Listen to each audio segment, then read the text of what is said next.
하란에 의해서 이제 객지세가 나는 야곱에게 가나안으로 돌아와도 좋다라고 하는 그런 전가를 받지는 못했지만, 그럼에도 불구하고 아내들과 많은 자식들과 그리고 많은 재물을 가지고 가나안 땅으로 돌아가는 야곱의 마음은 그냥 벅차기만 했을 거예요. 아주 의기양양하고, 또한 부모님들에 대한 어떤 궁금증과, 또한 에서에 대한 또 궁금증, 이런 여러 가지 마음을 가지고 고향으로 향했는데요. 그가 이제 지금의 마음은 의기양양하고 정말로 그 금이 환영하는 데 대해서 이제 마음이 기쁘고 풍족한 이런 마음만이 아니라, 지난 20년 전에 형 에서를 에서에게 주었던 그 복, 또한 아버지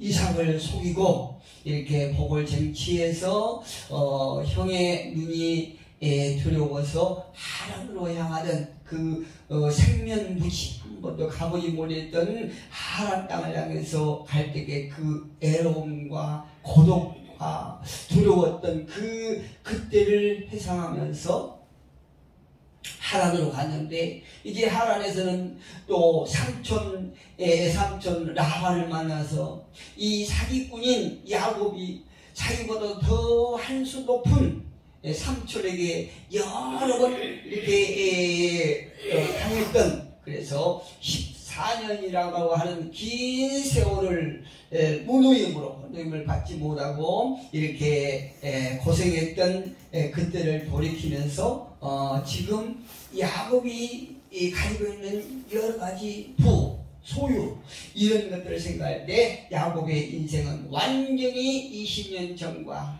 지금은 하늘과 땅 차이, 이런 차이가 난 것입니다.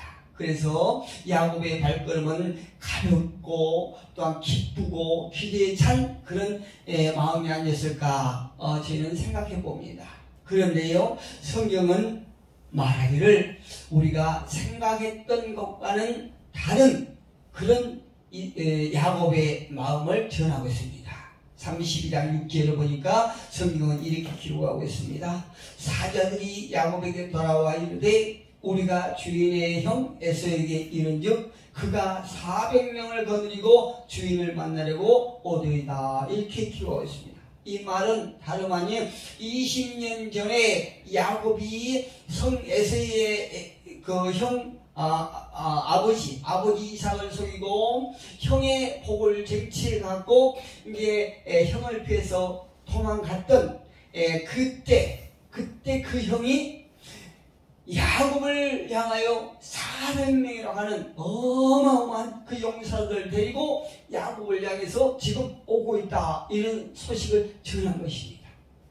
그 야곱이 이 소식을 듣고 어떻게 반응합니까? 7절에 보니까 야곱이 심히 두렵고 답답하여, 이렇게 말하겠습니다. 심히 두렵고 답답하여.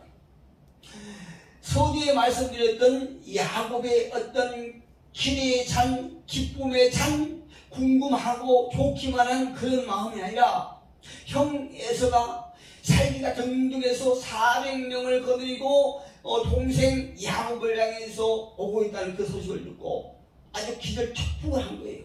두렵고 답답한 그 마음을 우리는 짐작이 갑니다. 이토록 이 야곱이 그 자기의 집에서 기르는 사람들을 통해서 에서가 자기를 향해서 오고 있다는 이 말을 듣고 여러분은 어떤 생각이 듭니까? 야곱의 모습을 보면서 여러분은 어떤 생각을 드는 것이 듭니까? 저는 이런 생각이 돼요. 아, 이것이 인생이구나, 이런 생각이 들어요. 야곱의 지금 이 장면을 보면서 아, 이것이 인생이구나 하는 생각이 든다는 얘기예요. 창세기 31장 1절과 2절에서 보면 이런 기록이 있습니다. 야곱이 라반의 아들들이 하는 말을 들은즉 야곱이 우리 아버지의 소유를 다 빼앗고 우리 아버지의 소유로 말미암아 이 모든 재물을 모았다 하는지라. 야곱이 라반의 안색을 본즉 자기에게 대하여 전부같이 아니하더라. 이렇게 기록하고 있어요. 이 말은 야곱이 삼촌 라반 집에서 14년 동안을 고생한 끝에 이제 6년을 하나님의 은혜를 인하여 많은 자기 소유가 얻어졌어요. 그런데 그것을 보고 라반의 아들들이 그 아버지에게 말하기를 저 야곱이 우리 아버지의 많은 재산을 빼앗았다 이렇게 말하고 있지 않습니까? 그래서 그 삼촌 외삼촌 라반의 표정을 보고 두려운 나머지 여러 부인들과 자기 자손들을 데리고 자식들을 데리고 고향 가나안 땅으로 가고 있는 중이에요. 많은 재물을 가지고 가고 있는 중이거든요. 그런데 그 라반이 외삼촌이 야곱을 추격하고 있는 거예요. 쫓아온다는 거죠. 쫓아오는데 겨우겨우 살기가 등등한 그 라반과 마주쳐서 자칫하면 지금까지 정말 하나님의 은혜로 많은 것을 소유하고 아내를 얻고 자식을 얻었던 이 모든 것들이 한꺼번에 사라질 수밖에 없는 그런 위기에 놓였습니다. 그런데 하나님의 은혜로 이 모든 것을 다 해결했어요. 이 문제를 삼촌과의 문제를 해결하고 나서 이제 내가 가나안 땅으로 가는 그 길에 아주 형통한 길이 있을 것이다. 이 큰 문제를 해결했기 때문에 이제 가벼운 마음으로 고향을 향해서 가는데 가는 길에 앞에 엄청난 장애물이 생긴 거예요. 뒤에 문제를 해결하고 나니까 앞에 형이라고 하는 그 엄청난 장애물이 생긴 거예요. 그 장애물을 보면서 야곱이 두렵고 답답한 마음이 생겼다 이렇게 말하고 있어요.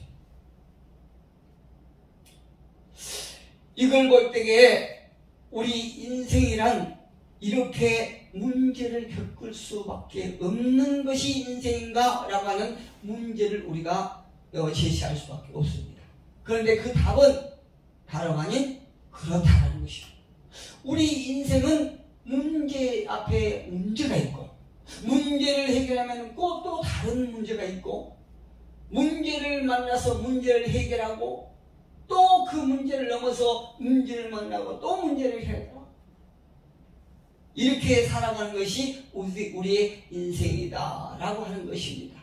우리 한마디로 얘기하면 인생이라고 하는 것은 문제에 쌓여서 살 수밖에 없는 것이 저와 여러분의 인생이 아닌가 이렇게 생각하는 것이죠. 예를 들어서 어떤 사람은 물적인 어려움이 있습니다. 어떤 사람은 어떤 자연적인 문제에 부닥쳐서 어찌할 바를 모르는 사람이 있어요. 그런가 하면은 정신적으로 많은 문제를 안고 사는 사람이 있지요. 또 어떤 사람은 악의 도전을 받아서 영적인 그런 커다란 이렇게 웅덩이에 빠져서 어찌할 바를 모르는 이런 인생도 있어요. 그러나 사람에 따라서 자기에게 주어진 그 지혜에 따라서 그 고난이 작을 수도 있고 고난이 클 수도 있다는 거지. 모든 사람에게 다 고난이 있지만 어려움이 있지만 그럼에도 불구하고 어떤 사람은 지혜로 말미암아 그 고난을 줄일 수가 있고 어떤 사람은 미련하여 그 지혜를 더 키울 수가 있고 어떤 사람은 지혜로 말미암아 인생에서 만날 수밖에 없는 그 고난을 오히려 자기가 더 높이 더 멀리 갈 수 있는 기회로 삼는 사람이 있다 이 말씀이에요. 여러분들은 어떤 삶을 살기를 원합니까? 저와 여러분도 물론 많은 문제 가운데 있습니다. 그러나 우리가 살아가면서 하나님의 지혜를 받아서 그 문제를 딛고 오히려 높이 더 멀리 가는 그런 지혜가 저와 여러분의 있기를 주님의 이름으로 축복합니다. 시편 77편 3절에 보니까 시편 기자는 이렇게 말하고 있어요. 내가 하나님을 기억하고 불안하여 근심하니 내 심령이 상하도다. 이렇게 말했어요. 시편 기자가 당하고 있는 그 고난이 얼마나 힘들고 어려운지요. 불안하고 근심하고 심령이 상했다고 그러는 거예요. 정신적으로 불안하고 근심하면서 그 속에 있는 영이 상했다는 거죠. 이렇게 많은 문제를 하고 많은 근심과 걱정과 불안 속에 영이 상하도록 이렇게 살아갈 수밖에 없는 것이 우리 인생이에요. 이제는 어떤 사람은 육체적인 고통을 당할 때가 있습니다. 또 어떤 사람은 물질적으로 고난 속에서 헤매는 사람들이 있어요. 그런가 하면 정신적으로 많은 어떤 상함을 통해서 삶을 제대로 생활을 하기가 어려운 그런 지경에 놓인 사람들도 있습니다. 그 가운데 사람과 사람 그 관계가 비틀어지고 어긋나서 이 관계를 통하여 많은 번뇌를 하는 사람들이 있습니다. 현재에 닥친 고난의 문제를 해결해서 이제는 평탄의 길을 가겠구나 이렇게 하지만 또 다른 문제가 발생하는 것이 인생이라 이 말씀이에요. 오늘 저와 여러분이 보고 있는 이 야곱의 인생이 이와 같은 경우라고 할 수 있습니다.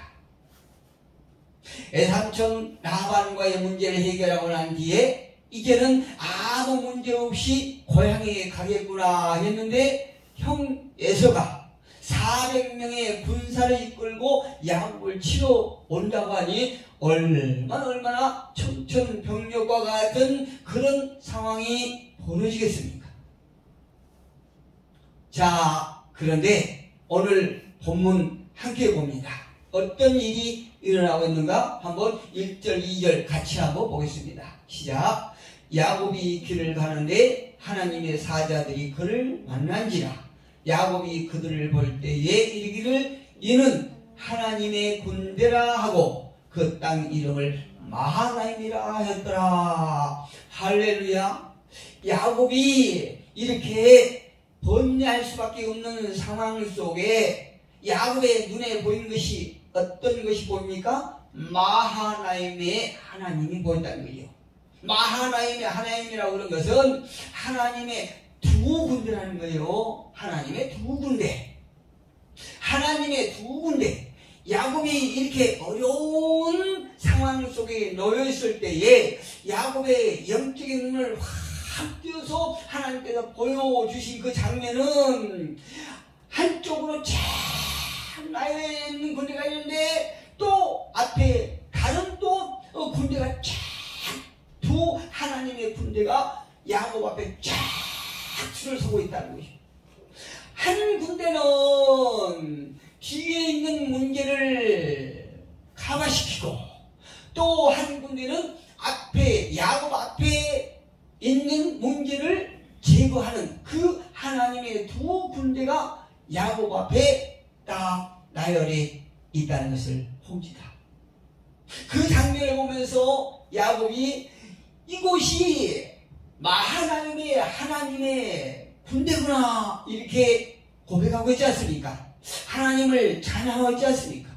여러분, 우리가 알 수도 있고 느낄 수도 없지만 우리 주변에 하나님께서 저와 여러분을 도우는 그런 천사가 있다는 사실을 확신하시기를 주님의 이름으로 축복합니다. 하나님은 저와 여러분을 돕기 위해서 하나님의 사자를 보내시고 저와 여러분의 가는 길에 어떤 어려움이 있을지라도 우리를 도와주신다는 사실을 믿으시기를 부탁드립니다. 히브리서 1장 14절에 이런 말씀이 있습니다. 모든 천사들은 섬기는 영으로서 구원받을 상속자들을 위하여 섬기라고 보내심이 아니냐. 할렐루야. 저와 여러분은 구원받을 상속자들입니까? 하나님의 백성들입니까? 저와 여러분을 섬기기 위해서 하늘의 천사들이 저와 여러분 주변에 있다는 얘기입니다. 그 천사들을 저와 여러분을 도우라고 보내셨다는 거예요. 우리가 영적으로 나를 지키고 나를 보호하고 나를 인도하는 천사가, 하나님의 천사가 저와 여러분을 각자 호위하고 있다는 사실을 우리는 알아야 됩니다. 그런데 이 말씀을 준비하면서 참 이상한 대목이 있어요. 야곱 인생을 보면요, 오늘 본문의 주인공 야곱은 참 이상해요. 어떤 부분이 이상하냐면, 야곱은 정말 가는 길초마다 자기가 순간순간 만나는 그 어려울 때마다, 위기 때마다 여호와를 향하여 부르짖습니다. 여호와를 향하여 계속 위기를 고백하고 부르짖어요. 그때마다 하나님께서 이 야곱의 인생을 바꿔주시고 야곱의 인생 속에서 함께 하신다고 약속하신 그 유명의 말씀이 성경 여러 군데서 나옵니다. 그런데요, 많은 상황을 야곱이 목격하고 체험하고 그렇게 하면서도 실제로 그 삶 속에 하나님을 신뢰하지 않는다는 그 사실을 우리가 알 수 있습니다. 왜 야곱은 그 위기 때마다 여러 문제를 만났을 때마다 하나님을 향하여 부르짖고 하나님께서 도우심을 체험하려 하지만, 그런데 왜 그가 하나님을 신뢰하지 않을까요? 참 이상해요. 야곱이 가는 길에 하나님의 두 군대가 그들을 호위하는 것을 그는 똑똑히 보고 그것을 하나님의 군대라고 말하지요. 그런데 정녕 그가 행동하고 있는 것은 어떤 모습입니까? 7절, 8절 우리 같이 읽어봅니다. 야곱이 심히 두렵고 답답하여 자기와 함께한 동행자와 양과 소와 낙타를 두 떼로 나누고 이르되 에서가 와서 한 떼를 치면 남은 한 떼는 피하리라, 이렇게 말하고 있습니다. 다시 말씀드리면 그가 얼마 전에, 잠깐 전에 하나님의 두 군대가 그를 호위하고 있다는 것을 보았어요. 그런데 그 엄청난 상황을 보고도 그가 아직도 자기의 술수가 남아있는 거예요. 아하, 형이 에서가 우리를 공격해오면 한 때라도 건져야 되기 때문에 한 때는 이쪽으로 보내고 또 나머지 한 때는 이쪽으로 보내야 되겠다. 이런 인간이 가지고 있는 그 계산을 하고 있다는 것을 우리가 볼 수 있어요. 이것이 야곱의 모습이고 저와 여러분의 모습이 아닌가 생각합니다. 우리가 생활 속에서 많은 경우에 주님께서 우리를 도우신다는 사실을 우리가 체험하지요. 우리가 경험합니다. 그런데도 우리가 어떤 어려움을 만나면 자꾸 인간의 방법이 나와요. 인간의 계획이 나와요. 인간의 생각으로 그 문제를 해결하려고 하는 그런 근성이 나온다, 이 말씀이에요. 이것이 저와 여러분의 참 모습이고 또 야곱의 모습이 아닌가 이렇게 생각합니다. 그런데 시편 34편 7편에 보면 우리가 정말 깨달아야 될 그런 말씀이 나옵니다. 시편 34편 7편에 보니까요, 여호와의 천사가 주를 경외하는 자를 둘러진치고 그들을 건지신도다. 할렐루야. 무슨 말씀입니까? 어떤 어려움이 있을지라도 여호와를 경외하고 여호와를 신뢰하는 자에게 둘러서 진치면서 우리를 에워싸면서 우리를 건진다, 이렇게 말씀하신 거예요. 하나님은 무엇보다도 당신을 믿고 신뢰하는 자들에게 도움을 주신다, 이렇게 말씀하고 계신 것입니다. 우리가 시시때때로 많은 문제를 만나게 됩니다. 우리 삶 속에 언제 어떤 문제를 만날지 우리는 알 수 없습니다. 그러나 확신한 것은 우리를 돕기 위해서 권능을 받은 천사들이 여호와를 의지하는 자, 여호와를 경외하는 자들을 둘러서서 우리를 보호하시고 우리를 도와주신다, 이렇게 말씀하시는 것입니다. 우리가 잘 아시는 사사기 6장 7절 이하에 보면 기드온이 미디안 사람들 몰래 이렇게 타작마당에서 타작을 하고 있죠. 그런데 그때 여호와의 사자가 기드온 앞에 나타나서 이런 말합니다. 큰 용사여, 여호와께서 너와 함께 계신도다, 이렇게 이외의 말을 해줘요. 그런데 그 말을 듣는 기드온이 이렇게 순종합니다. 아니, 여호와께서 우리와 함께 하시는데 왜 우리가 이런 고난을 당하고 있나요? 이렇게 반문해요. 우리도 그럴 때가 있지 않습니까? 하나님께서 우리와 함께 하신다라고 그러면 왜 우리가 이렇게 어려움을 당할까? 이런 하나님을 향하여 원망 섞인 말을 할 때가 있어요. 우리는 많은 경우에 현실 속에 존재하는 고통에 묻혀서 그 속에서 우리를 향한 하나님의 계획을 보지 못할 때가 많이 있습니다. 하나님께서는 당신을 경외하는 자들을, 신뢰하는 자들에게 돕는 천사를 통하여 일한다는 사실을 우리가 믿어야 됩니다. 우리 삶 가운데 함께 일하시는 하나님의 두 군대를 우리가 인식하면서 삶 속에서 하나님의 군대를 의지하여 하나님의 도우심을 우리가 시시각각 체험하면서 어떤 문제 앞에 주저앉지 않고 당당히 일어서서 그 문제와 부딪혀서 예수 이름으로 승리하는 저와 여러분이 되기를 주님의 이름으로